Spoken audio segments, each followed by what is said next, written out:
Audio book वांग्मय 8। ईश्वर कौन है, कहाँ है, कैसा है। Chapter 1 part 7। विस्मृति से उबरें, अपना आपा सुदृढ़ बनाएं। ईश्वर विश्वास लगभग उतना ही महत्वपूर्ण है जितना आत्मविश्वास। आत्मविश्वास का अर्थ है अपनी उत्कृष्टता, क्षमता, प्रतिभा एवं सक्रियता की उपस्थिति पर भरोसा करना। जिन्हें अपने अंदर इन विभूतियों की झांकी नहीं होती, वे दीन दुर्बल बने रहते हैं और असफल असहायों की तरह जिंदगी गुजारते हैं। जिन्हें अपनी प्रतिभा और क्षमता पर विश्वास होता है, वे साहस भरे कदम बढ़ाते हैं और प्रगति की दिशा में द्रुत गति से अग्रसर होते चले जाते हैं। ईश्वर विश्वास आत्मविश्वास से भी ऊंची अंतःनिष्ठा है। एक उच्च स्तरीय सत्ता का शासन अपने समेत विश्व पर बने होने की बात जब मन में जम जाती है तो मनुष्य आत्म नियंत्रण की बात सोचता है और व्यवस्थित शासन के सुसंस्कृत नागरिक की भूमिका निभाने के लिए कटिबद्ध होता है।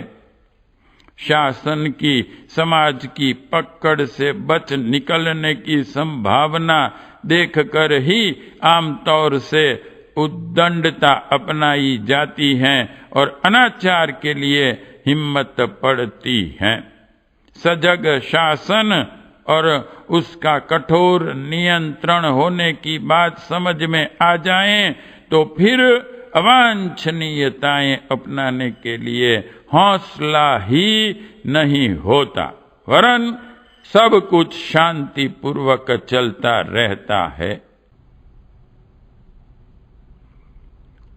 मनुष्य की मनुष्यता के अस्त व्यस्त होने से न केवल व्यक्तिगत हानि वरन समाज की शांति, सुव्यवस्था एवं प्रगति भी नष्ट हो जाती है।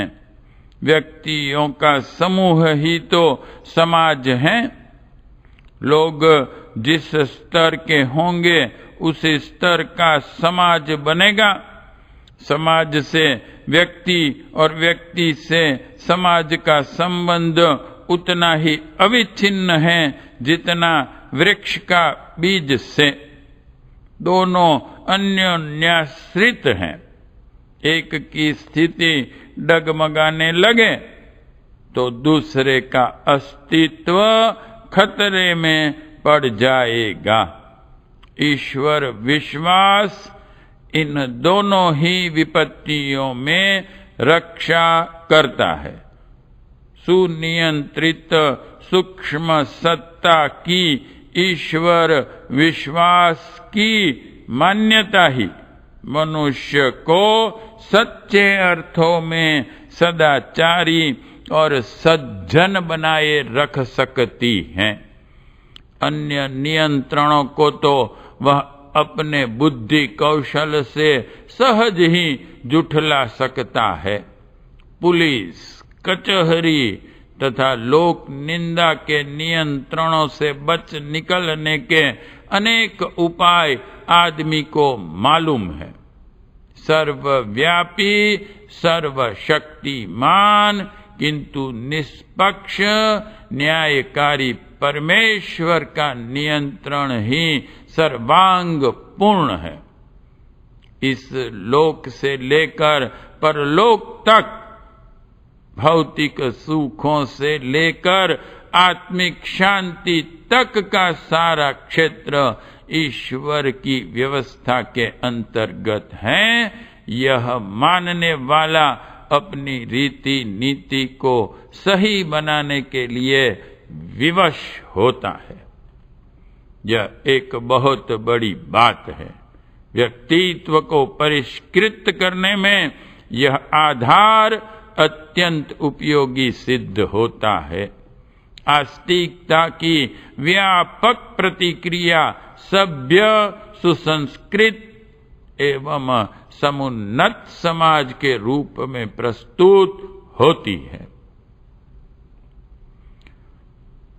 प्राचीन भारत के उज्जवल इतिहास की पृष्ठभूमि आस्तिकता के तत्व ज्ञान द्वारा ही संपन्न हुई थी। इन दिनों सतयुग का धर्म राज्य का वातावरण था और हर व्यक्ति में देवत्व की सत्ता जगमगाती थी। वैयक्तिक एवं सामाजिक प्रगति की अनेकानेक उपलब्धियां ऐसे वातावरण में सहज ही उदीयमान रहती हैं। इसी प्रकाश में प्राचीन भारत की गौरव गरिमा का मूल्यांकन किया जा सकता है। आज भी आस्तिकता का आवरण तो खड़ा है, पर वह तात्विक दृष्टि से खोखला ही नहीं, विकृत भी हो गया है। फलतः उसका लाभ मिलने की अपेक्षा सड़ी दुर्गंध से हानि अधिक उठानी पड़ रही है।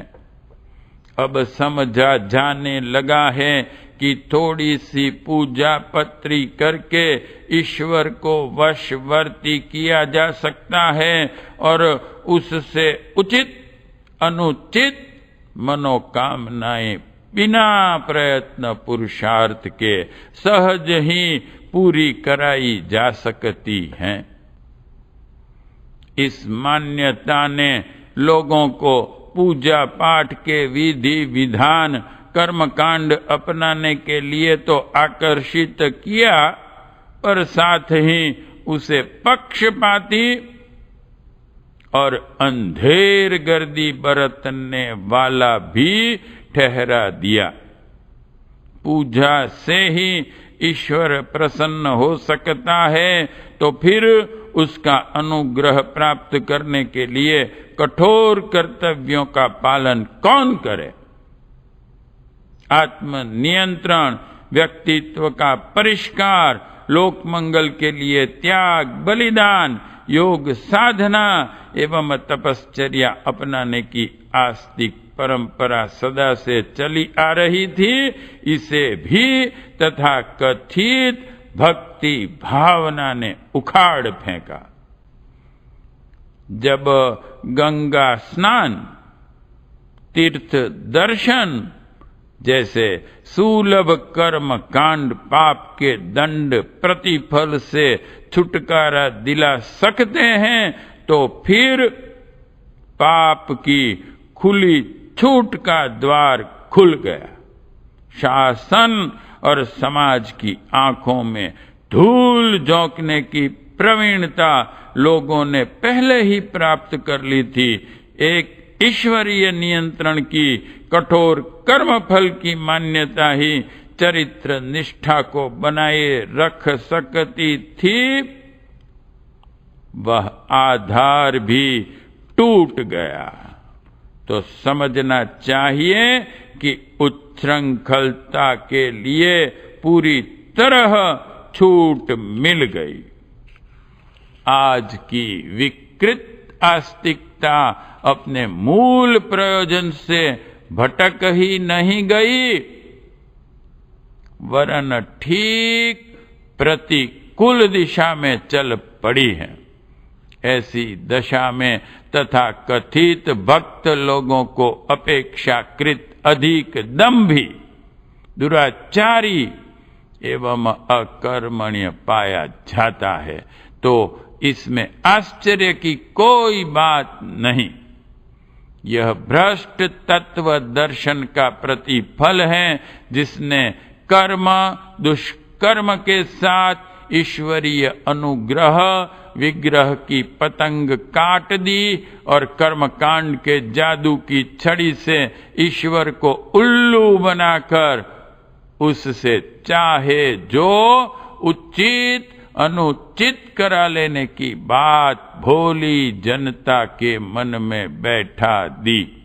वस्तुतः यह आस्तिकता के साथ बलात्कार व्यभिचार ही हुआ और उसकी उपयोगिता नष्ट करके अनिष्टकारी मूढ़ मान्यताएं प्रतिष्ठापित कर दी गई।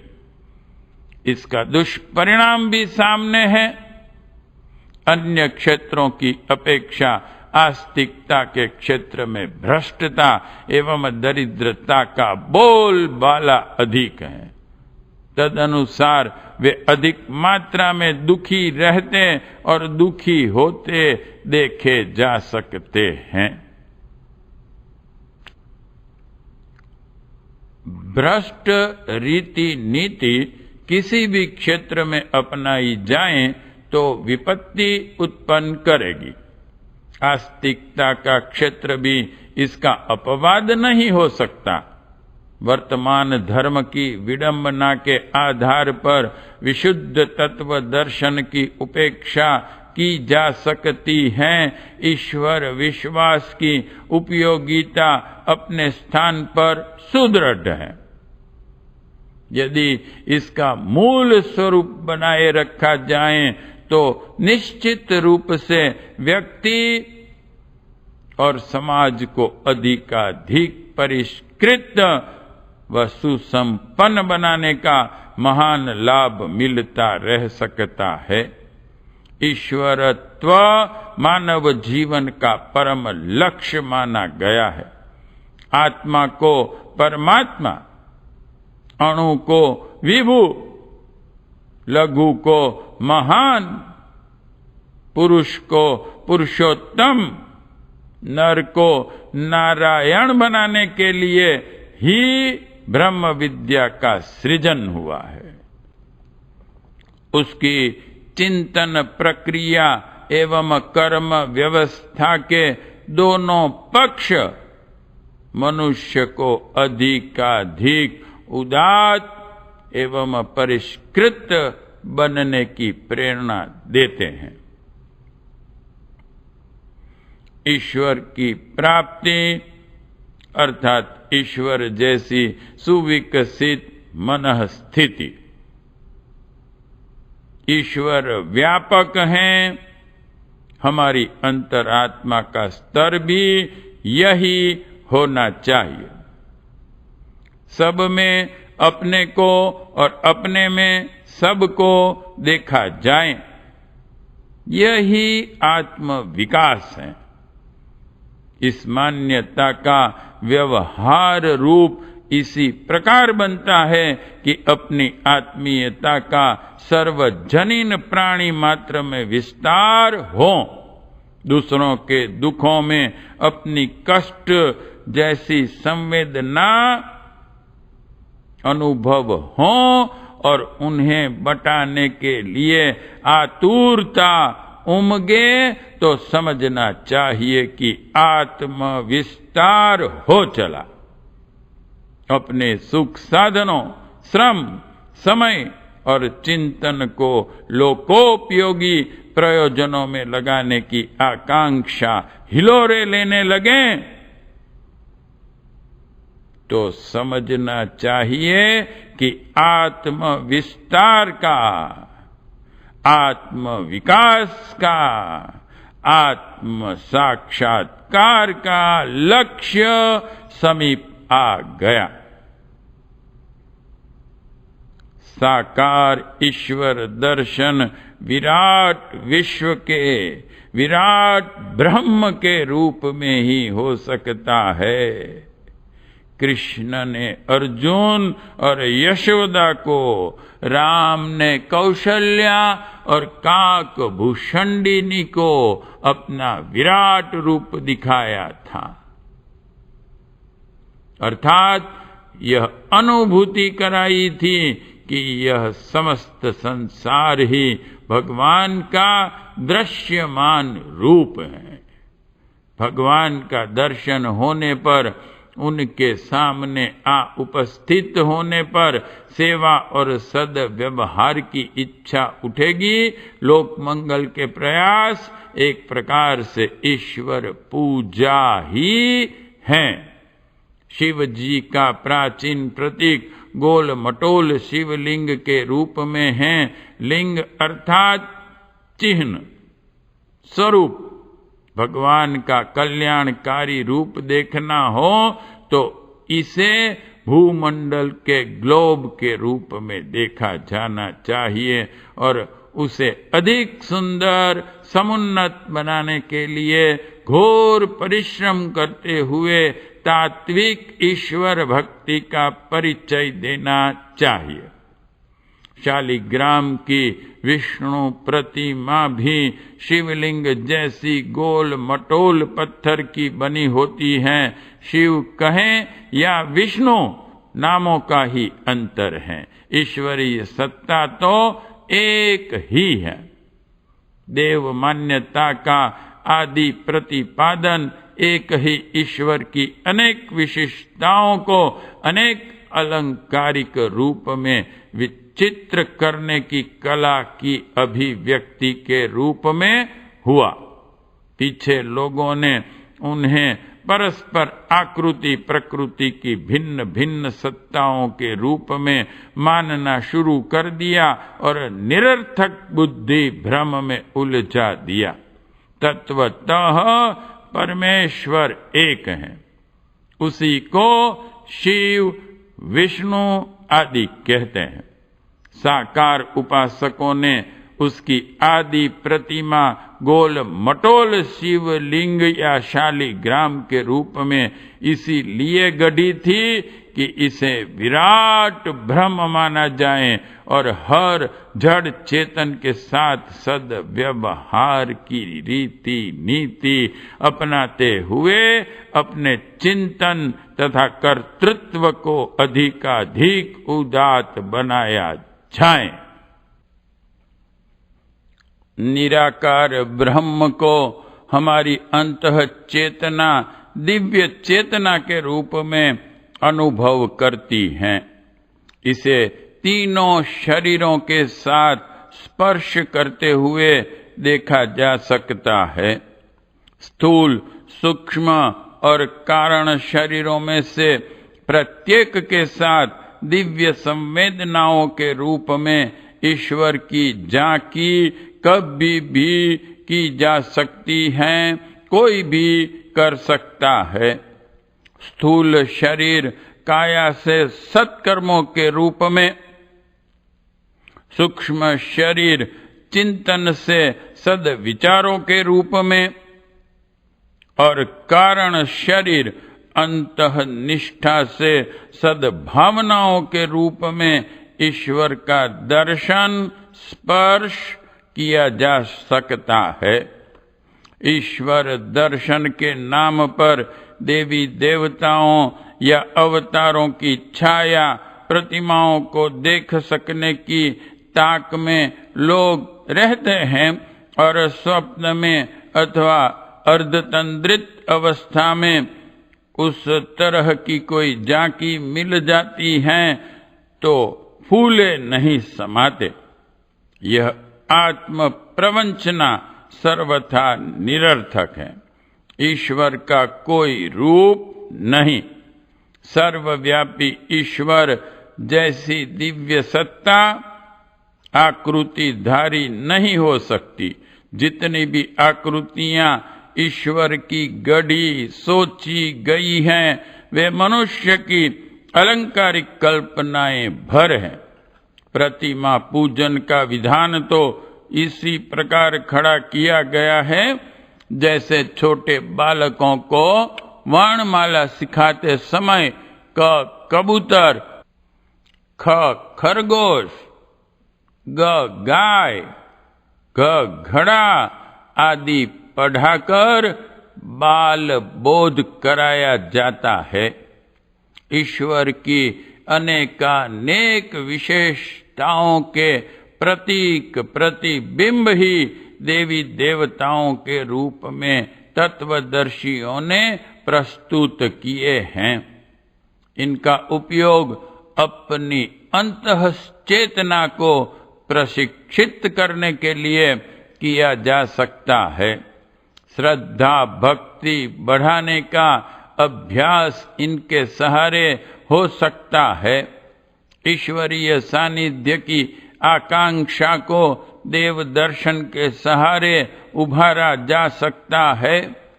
मनोनिग्रह की दृष्टि से भी उसका उपयोग है।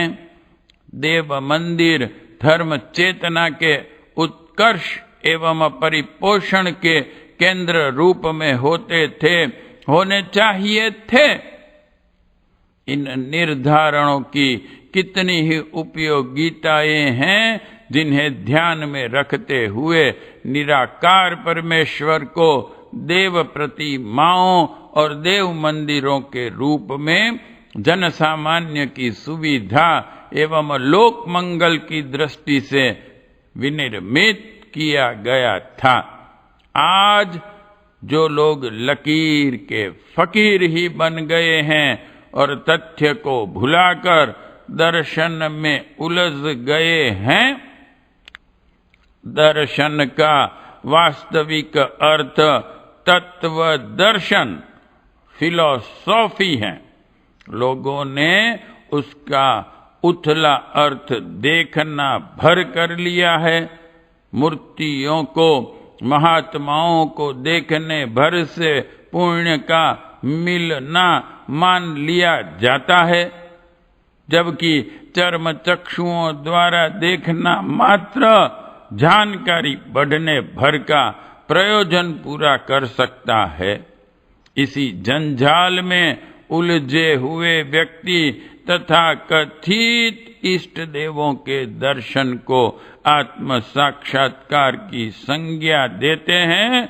स्वप्न लोक की उड़ानों में कुछ सफलता मिली तो प्रसन्न होते हैं, अन्यथा अपनी भक्ति को असफल मानते हैं। इन पिछड़ी मान्यताओं को अवास्तविक और दयनीय ही ठहराया जा सकता है। ईश्वर दर्शन आत्म साक्षात्कार के रूप में ही हो सकता है।